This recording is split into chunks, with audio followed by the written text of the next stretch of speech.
Hello and welcome to this Facebook group, Teachers Tapping and Transforming. This is an introductory video, so I would like to start by introducing myself. My name is Kerry Garnier and I am a teacher with the Toronto District School Board. I'm also a stress reduction coach and a certified emotional freedom techniques practitioner. So this video specifically I thought would be a great way to introduce EFT, what it is and how it works. So, if you don't know, EFT, Emotional Freedom Techniques, it's one of the modalities, techniques in the area of energy psychology. It is a form of psychological acupressure based on the traditional meridian systems of acupuncture.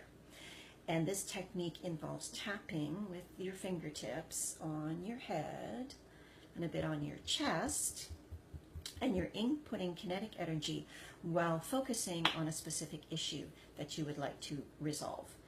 So, what can it be used for? EFT can be used to reduce stress, which is one of my main focuses as a stress reduction coach. But it can also be used to reduce and resolve negative emotions, reduce food cravings, reduce physical pain.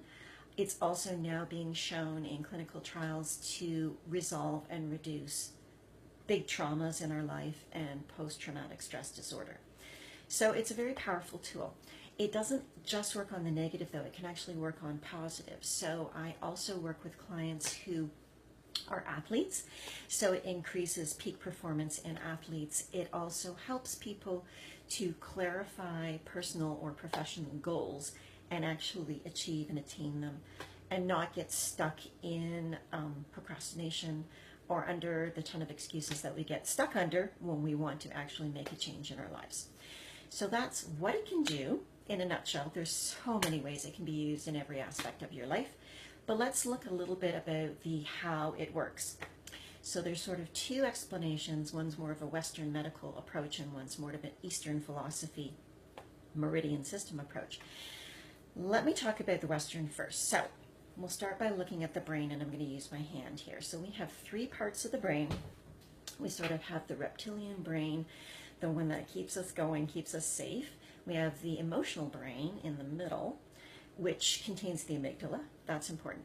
And then we have the neocortex, or the thinking brain, which is the front part of our brain. That's our logical reasoning, making choices part of the brain. So ideally, when our brain is calm, it looks like this. All the parts are connected and talking to each other. Now, when we perceive a threat, and that could be, a tiger coming at us or a student beginning to swear at us, right? Those are both real threats. Our body perceives them as real threats. What happens is our amygdala there starts to go into action and sends out signals to the body, which include the stress hormone cortisol. And what happens is our front brain gets taken offline and the blood goes to our extremities so we can fight or we can run. Okay, so that's when there's a threat, and it can be a real threat or even just a perceived threat. All of a sudden our brain is not connected. We've flipped our lid and we can't think clearly. So it would be great if we could calm our system and put it all back together. I'll get to that in a moment.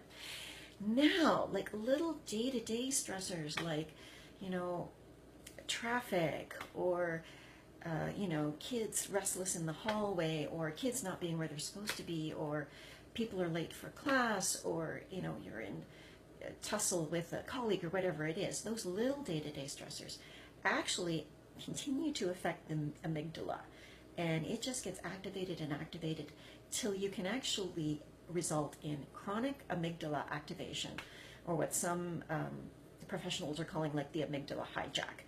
So basically this little guy's always going, and guess what? The brain can't be together. So the neocortex is not attached to the rest of your brain properly, like it's not getting the blood it needs to make good decisions. Okay?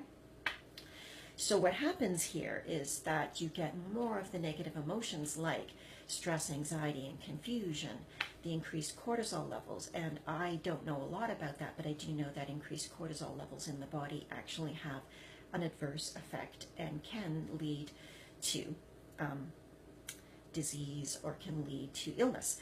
You can read up all about that. It also, like I said, reduced flow to the front of the brain, so you can't think properly. So what we now know about EFT is there has been clinical research done, and there are clinical trials showing that EFT, this tapping thing that we do, actually calms the amygdala, right, which allows the brain to reintegrate, bringing it back online. Calm amygdala, we can now start to make better choices. Okay, so that's sort of the Western philosophy. Interestingly enough, just this added side note to all of that, the amygdala is the, what do I call it? It's the addiction center in the brain too. So when your amygdala is activated, when you're feeling stressed, anxious, we pretty much want to go for our favorite junk food, right, to make us calm and feel better. So people have found that when they've been tapping regularly, it actually reduces food cravings, drink cravings, and people are finding now that they're no longer, craving the foods they used to. So that's almost just an added side benefit. Okay, so now how does it work in the more energy psychology way? Okay, and this is connected to the Eastern philosophy.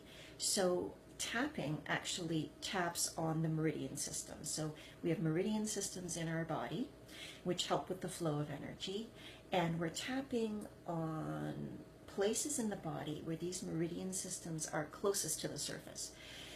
So the kinetic energy actually begins to clear any energy blocks that may be in our systems. Okay, and so the philosophy of that is that negative emotional experiences disrupt these meridians in our bodies, and the physical changes we feel, which could be pain, could be nausea, or it could be more emotions like anxiety, anger, sadness. Okay, these come up with the disruptions and they become attached to the memory. So we have this memory of this event, and we now have emotions or physical pain attached to the memory, and that affects the way we look at the world. And in fact, as we approach other situations that remind us of the memory, we begin to resonate with that pain already. So so if you're feeling anxious about a way you're working with your own child at home, say, then if you see that kind of same situation with a student at school, you're going to start to already get into that anxious place because of the memory is attached to the anxiety from working with your child at home. So EFT tapping, what does it do? It actually decouples the emotion or the physical pain from the memory. And that way, the emotion or the physical pain is allowed to resolve in the body. And the memory is then free from that emotion. And we can go forward in life into similar situations, not with that same kind of dread, not with that same kind of trigger still attached. And so we do this by focusing very specifically on a situation we would like to resolve, as we are tapping on these points, and we say it out loud to engage as much as our neurophysiology as we can. And the more specific and accurate we are, the more profound the clearing. So that's how it works.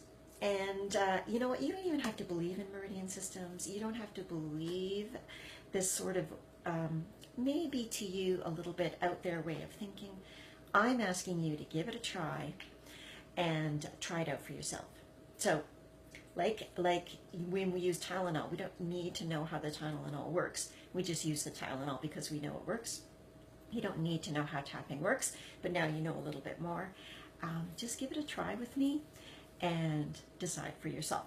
So the next video I have up will actually be a simple, here are the points of tapping. We're not even going to use words, we're just going to tap, tap, tap, tap, tap, which is a great way to start your day. And yeah, that's the next video. So thank you for joining me for this one. Thank you for being in the group. I hope you stick around. I hope you get involved. Ask me questions, ask me questions, ask me questions so that I can answer them. Give me situations that are going on at school so that we can start tapping on them and you can start feeling the relief. All right, take care. Have an amazing day, and we will talk soon.